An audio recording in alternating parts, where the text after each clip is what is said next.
Hello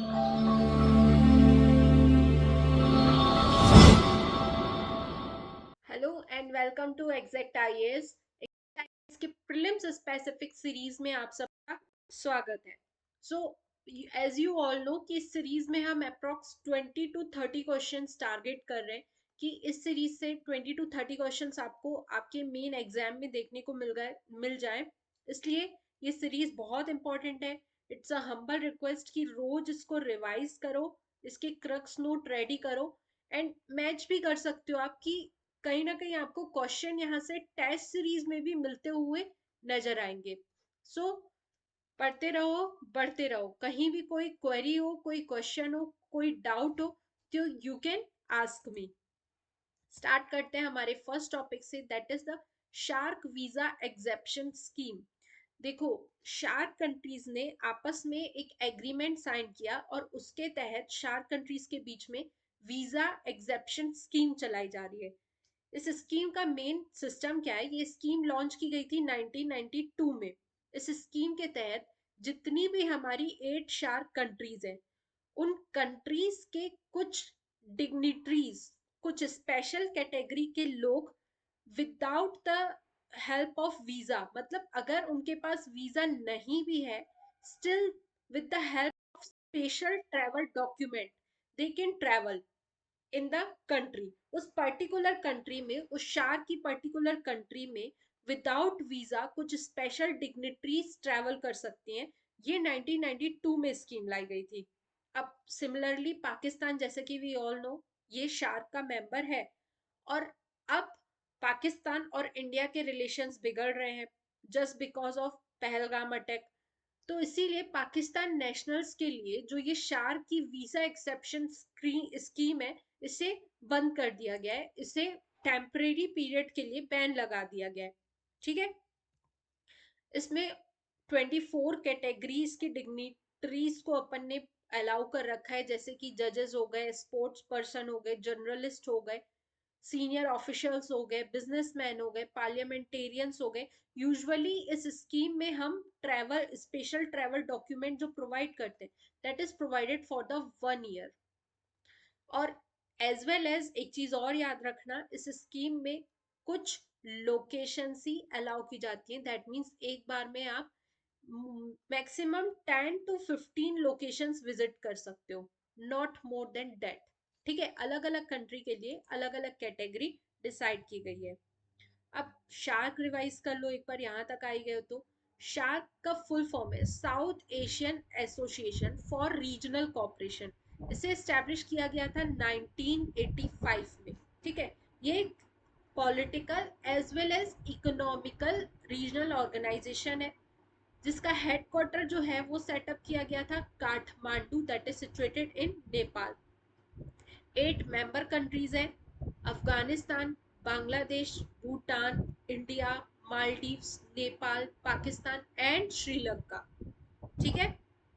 यहाँ से आपको शार्क की एग्जेप्शन स्कीम भी समझ में आ गई होगी, as well as SAARC as a international organisation भी समझ में आ गई होगी। So the next topic is the dark matter. Science and tech से यूजुअली क्वेश्चंस जो आते हैं ना, वो न्यूज से ही आते हैं। They don't prefer to ask the static portion या विटामिन मिनरल्स, इन सब के बारे में वो नहीं पूछते हैं जो न्यूज में बना हुआ है। जैसे अभी डार्क मैटर न्यूज में बना हुआ था, सो दे आर हाई चांसेस कि यहाँ से क्वेश्चन पूछे जाए। सो अगर मैं बात करूँ डार्क मैटर है क्या चीज, डार्क मैटर एक मैटर का हाइपोथेटिकल फॉर्म है जो कि न किसी चीज को एमिट करता है, न किसी चीज को एब्जॉर्ब करता है, और ना ही लाइट को रिफ्लेक्ट बैक करता है। इसीलिए डार्क मैटर कभी विजिबल ही नहीं होता है। That makes it invisible and detectable only through it's gravitational effects. देखो, डार्क मैटर को आप ऐसे समझो कि एक ऐसा सब्सटेंस, एक ऐसा मैटर जो जिससे कोई भी चीज रिफ्लेक्ट ही नहीं होती है। कुछ भी चीज अगर उसके पास जाएगी ना, वो उसी में समा जाएगी। Even light can't be reflected back, light भी इसमें जाके समा जाती है। और कोई भी चीज हमें विजिबल कब होती है? जब इस चीज में से लाइट रिफ्लेक्ट बैक हो और लाइट इससे टकराए, वापस आए और हमारे आंखों की रेटिना वाले पार्ट में जाके इसकी इमेज बने। जब डार्क मैटर हर चीज एब्जॉर्ब कर ले रहा है, किसी चीज को एमिट बैक ही नहीं कर रहा है, इस वजह से ये हमें विजिबल भी नहीं होता है। एंड यू वॉन्ट बिलीव कि जो पूरे यूनिवर्स की एनर्जी है, 27% of energy is constituted by the dark matter. ठीक है। मोस्ट इंपॉर्टेंट थिंग, हमारे यूनिवर्स का 68% is made up of the dark energy. ठीक है। मोस्ट इंपॉर्टेंट थिंग, जो डार्क मैटर है वो सिर्फ और सिर्फ ग्रेविटी से डील करता है। दैट मीन्स कोई भी चीज आएगी डार्क मैटर के कांटेक्ट में, ग्रेविटी इसको अपने आप में संभालेगी। That's it. किसी भी इलेक्ट्रोमैग्नेटिक या कोई भी वेव बोल लो, इससे कुछ भी इंटरेक्शंस नहीं होते हैं। ठीक है।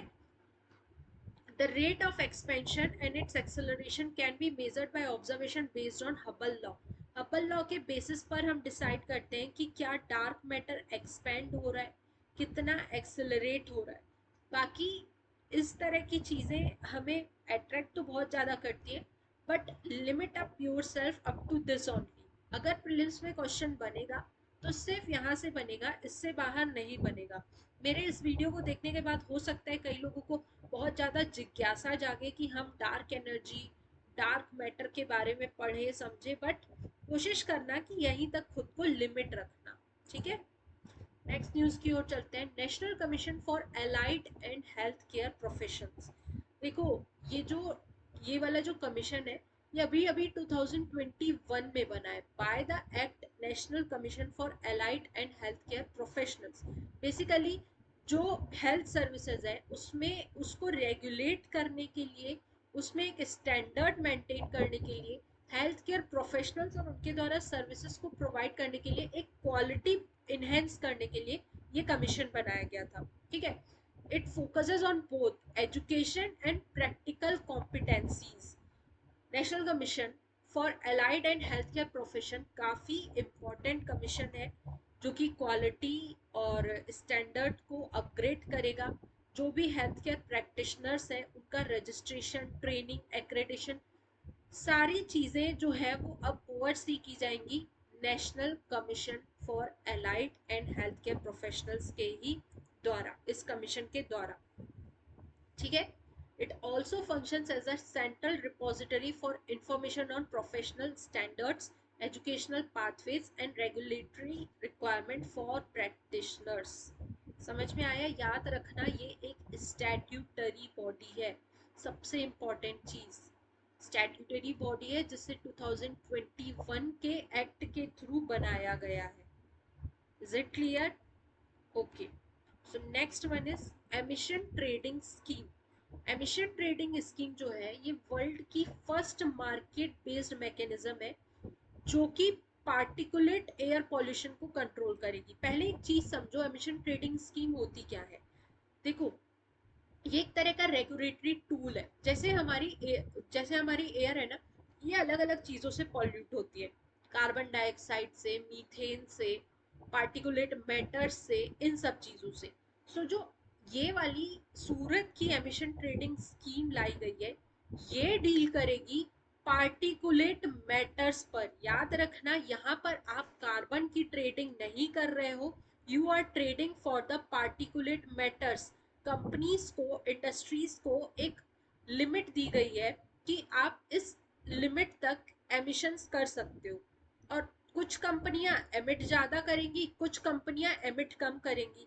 तो इस ट्रेडिंग स्कीम ने उस एक्स्ट्रा पॉइंट्स को ट्रेड करने के लिए, कैप एंड ट्रेड करने के लिए ये स्कीम लॉन्च की गई है। ठीक है, कि आप जितनी क्लीनर इंडस्ट्री होगी वो अपने अनयूज्ड परमिट्स को सेल आउट कर पाएगी, और जो ज़्यादा पॉल्यूटिंग इंडस्ट्रीज हैं उन पर भी चेक लगाया जा सकता है। ठीक है।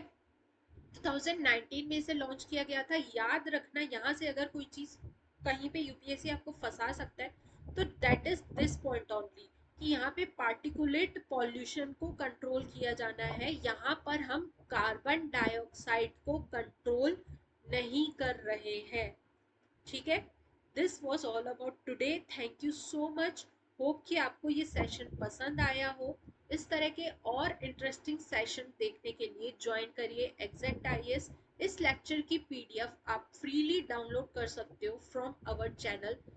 From our Telegram channel with the same name exact IAS. ठीक है, डिस्क्रिप्शन में आपको लिंक्स मिल जाएंगी हमारे सोशल हैंडल की। आप कहीं पर भी हमें रीच कर सकते हो। इवन व्हाट्सएप अकाउंट नंबर भी प्रोवाइडेड है। कोई भी क्वेरी हो, डाउट हो, डीमोटिवेशन हो, किसी भी तरह की प्रॉब्लम हो, you can share it with us. Thank you so much. मिलते हैं अगली क्लास में। Thank you.